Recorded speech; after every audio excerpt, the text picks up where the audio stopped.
It's time to accelerate. Hi, I'm your host, Andy Paul. Join me as I host conversations with the leading experts in sales, marketing, sales automation, sales process, leadership, management, training, coaching, any resource that I believe to help you accelerate the growth of your sales, your business, and most importantly, you. Hello, and welcome to Accelerate. You're joining us for another edition of Frontline Friday with my very special guest, Bridget Gleason. Bridget, how are you? Andy, I'm great, as usual. No complaints. Wow. Not today. What a life. As usual. I Great know, as usual. I know. I lead the charmed life. You do. I envy you. Every week. Everything is great. I know. It's all a state of mind. That's the only thing we can control is what's in our mind. That's right. Mindset. That's right. Yeah, no, I agree. So, yeah, I have no complaints really either. I mean, we've always got complaints. Sort of aches and pains, but Yeah. Whatever, right. We're still here. So, last time we talked about, in fact, you're hiring for this brand new sales team. And so today we're going to talk about, okay, part of building a new sales team is you're building a new sales process. And I want to talk about sort of, what's that, what are the steps that you're going through to do that? And how you're going to scale that or what your plans are for scaling it. So let's just sort of start at the beginning. So how do you start mapping this out? If people are listening, they have to suddenly take on the responsibility, new company, new division, new responsibilities, greenfield. Yeah, where do you start to build your sales process? So just sort of point of clarification, I do have a team in Israel, a sales team in Israel. So and they've been super successful. So there's a process that's already started. So it's not as if I'm starting from scratch and just starting from scratch. Having said that, the sales processes are always, I'm always looking at them, and I don't want to say changing them, but consistently trying to iterate and improve. And I would say that's the case here, because what I think is fairly typical, the company's been really selling for the past year. We're just seeing our first renewals now, is that things are happening, but the process may not be well documented, well understood, or in a condition that you'd want to scale what's happening going forward. And I'll kind of give an example of that. Sure. So we get right now, thankfully, most of our leads are inbound. We get a lot of inbound interest in our product. People signing up for a free trial or just signing up for the product or I'd like a demo. We get a lot of inbound. So the team that we've had in Tel Aviv has been a great inbound team, knowing how to quickly identify which ones of these are going to convert soon and which ones aren't. That's great if you can count on your inbound growing as fast as you want your revenue to grow. It's 99% of the time not the case. That you can't expect it to grow at the same rate. And that's certainly the case here as you start to add salespeople. So part of what we've started in terms of a process is, all right, if that's not always going to be the case, how do we think about the skill set that we need of people that can handle both inbound but also do outbound? And I think when I think about the steps to identifying or even iterating on a sales process, one of the things I lean on heavily is, what is the data telling me? What's the data telling me in terms of leads that we're getting that are converting to, let's say, interest that's converting to a lead, so a marketing qualified lead. And of those marketing qualified leads, how many of those are turning into opportunities? And of the opportunities that we get, how many engage with us in some way in a sales cycle. And then of the ones that engage, how many do we close? And then I start to break it down to see, okay, if that's the case, where are we getting stuck? Do we have enough inbound interest? Do we have enough of the interest that actually is able to convert to a lead? Are we able to look and identify and qualify which of those leads are opportunities? Are we able then to run an effective process with somebody that's an opportunity? And is that process right? So that's where it kind of breaks down. How does that look? Is it a discovery call, a demo, a POC, a pricing discussion and close? Or is there something within that process that needs to be changed or modified? And then kind of what is the outcome of those? Do we win them? Do we lose them? Do we win a lot? Do we lose a lot? So you kind of break it down. It's pretty basic, and in my opinion, there's sort of a standard set of generic steps, and then you modify the steps along the way. So, so are you finding that, as you're looking forward to building your U.S. team, that you talked last week when we were talking about you're hiring primarily account execs. So are you seeing a day where, okay, yeah, we're going to have to start being proactive on our outbound, or do you think you're always going to be able to rely on the inbound? I have the team now do outbound. I do not think we'll always be able to rely on inbound.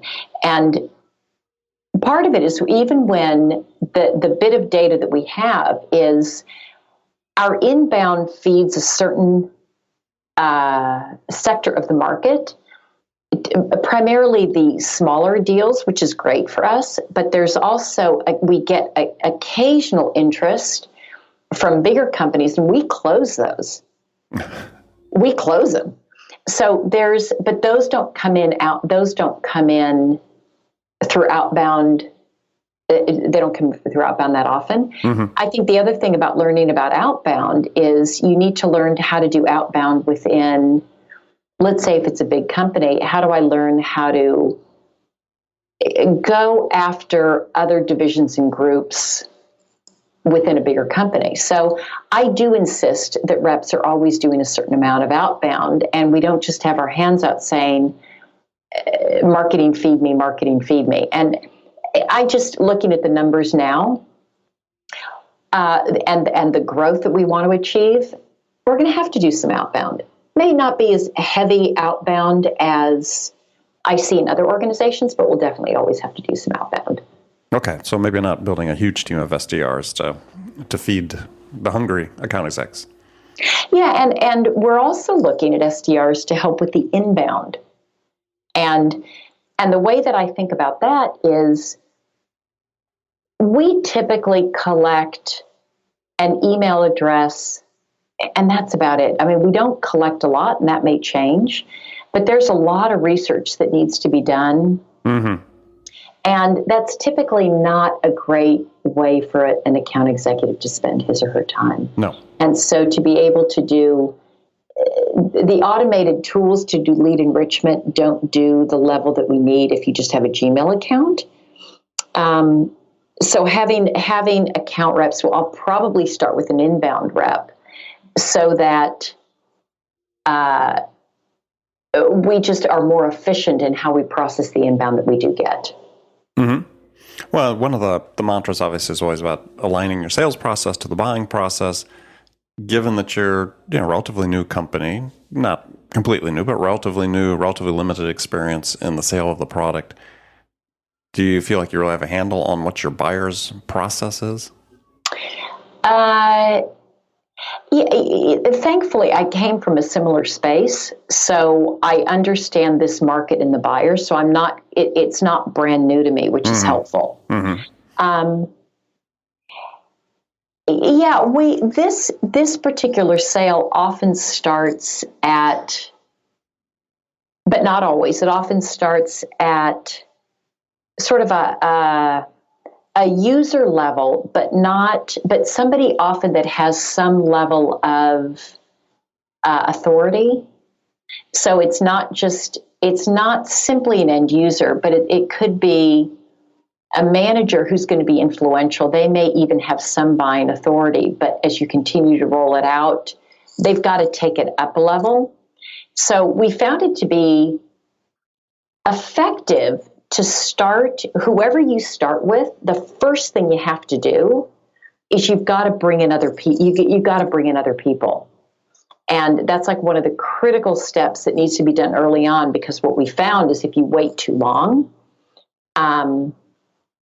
you just don't have enough buy-in in the organization. So I guess maybe I answered that a bit too specifically. We have an okay sense of what the buying process is, and we are trying to better align sort of to how we started this, is how to better align particularly what our new reps are doing in terms of the selling process. For example, getting a lot of stakeholders in early, because for them, their buying process is going to require that they have the stakeholders in if they're going to get it through procurement. So how much emphasis do you put on defining exit criteria for each stage of your process? It's funny you said that. We just hired a full-time sales operations person, started yesterday. Thank God he couldn't have come a moment too soon. And one of the things that I said is we need to have more defined and stricter exit criteria on the sales process. We don't have that as much as we need to right now. And what were you finding that was saying, hey, this is a need? What do you mean? Well, in terms of, what your team was doing, what was not happening that was telling you that, oh gosh, we need to have more well-defined exit criteria. Gotcha. So, for example, let's just take the example of stakeholders, that they would run a sales process all the way through to the end with a single stakeholder who is telling them, I got it. And I don't think they were lying. I just don't think that they were necessarily aware of their own buying process. Part of our job as sellers is to help educate and shepherd and be project managers to help them along the way as they are trying to navigate their buying process. Because a lot of times, especially on the engineering side, they don't know what the buying process is. So we can help by saying, typically, you need to get legal. We're going to need to talk to security. Who would you talk to in procurement? Do you know if there's a budget approval here? And so those things have to be done earlier. And we just found that deals would run all the way through to the end without some kind of the basic blocking and tackling. And sometimes we'd win the deal, but a lot of times the deal would get stalled. Really stalled, and time kills all deals, so we can't afford to have them get stalled. So sort of last area I want to delve into, because you got the process going, you're starting to define exit criteria, a lot of fun stuff as you're in the early stages of a company. So what's your take about sales methodology? I mean, some people say, some people say that, hey, we definitely need a sales process, but the real magic happens when we have a sales methodology. Sort of the prescription of what we do in each step in each stage of the deal. Do you have like a defined sales methodology? We don't right now, but I think it's important to have it.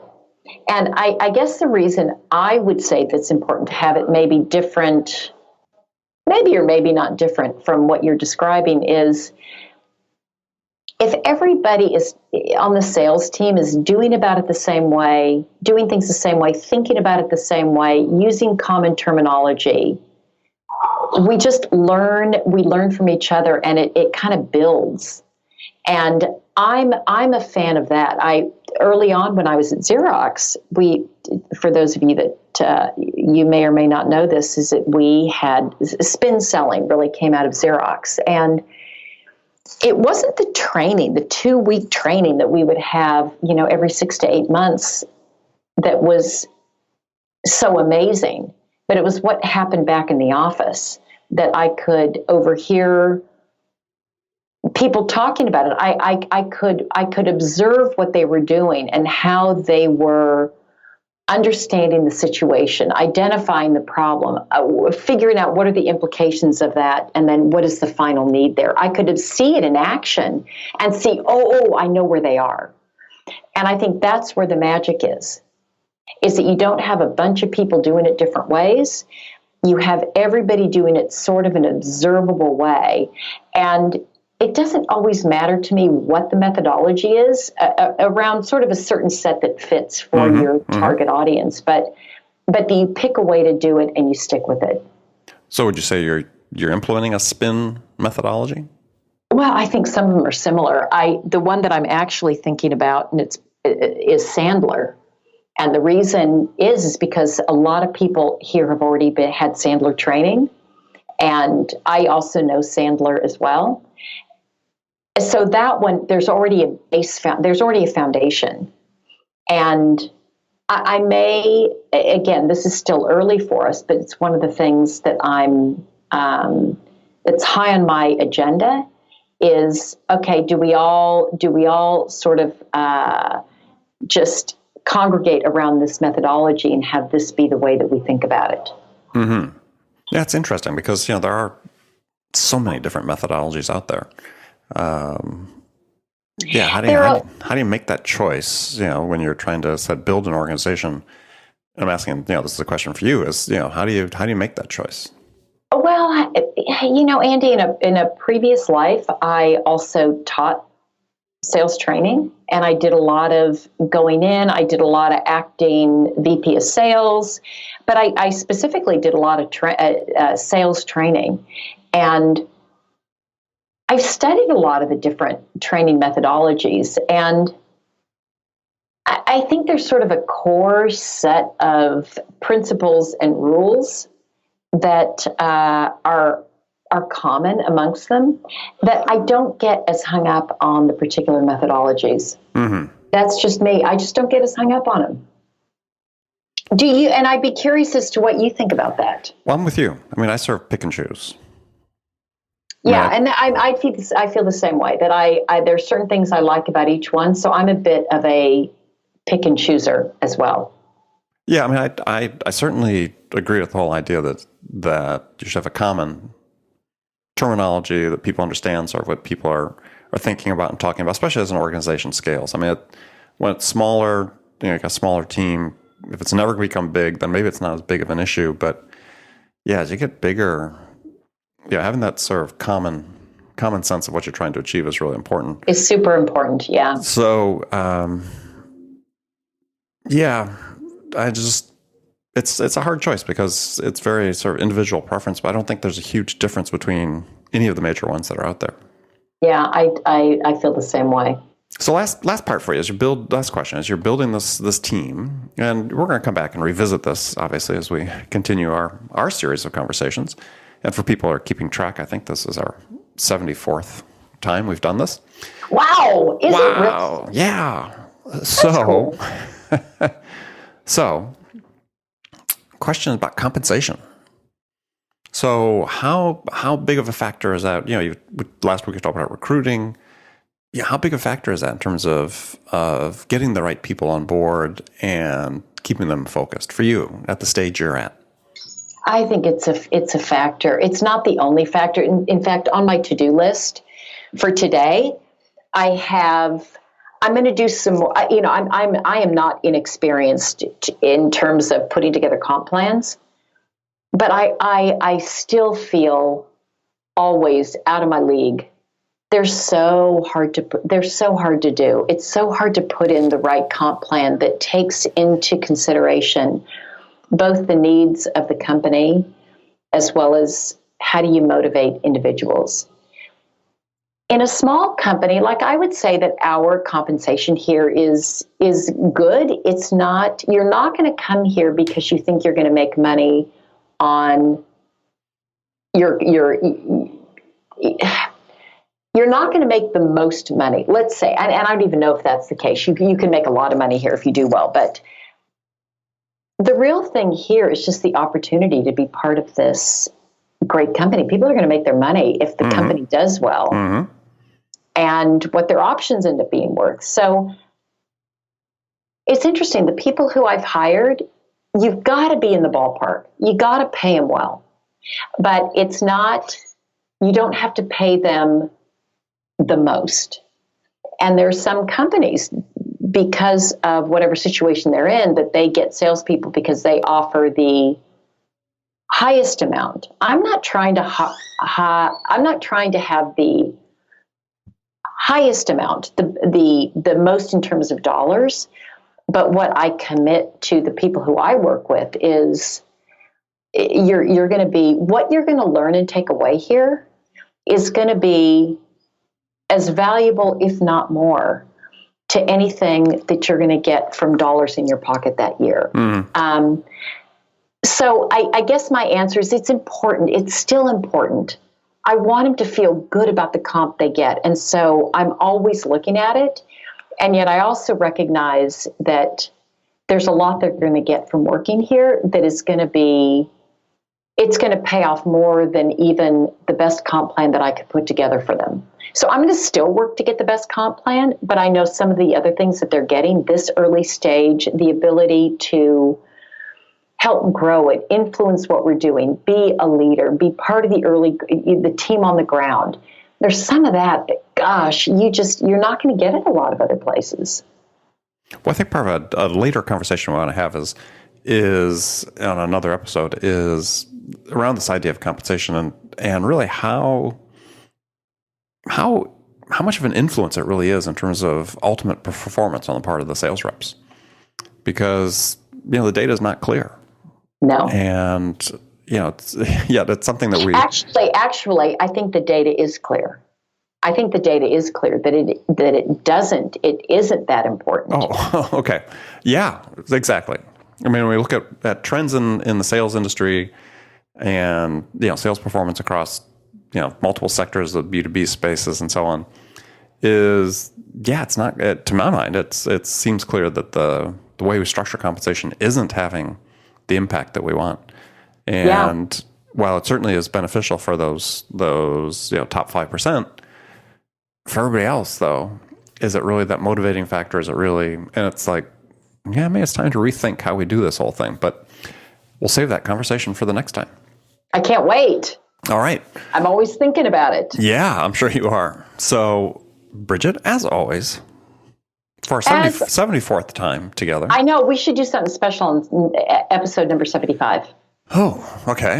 We'll have to think about episode number 75. I think that's kind of a hallmark thing. Yeah, well, we'll have to have, maybe we'll celebrate one of these times. We'll actually do our interviews when we're not separated by thousands of miles. We've done that once. Let's do it again. We'll turn it into a party. Come to Boston. Come to Boston.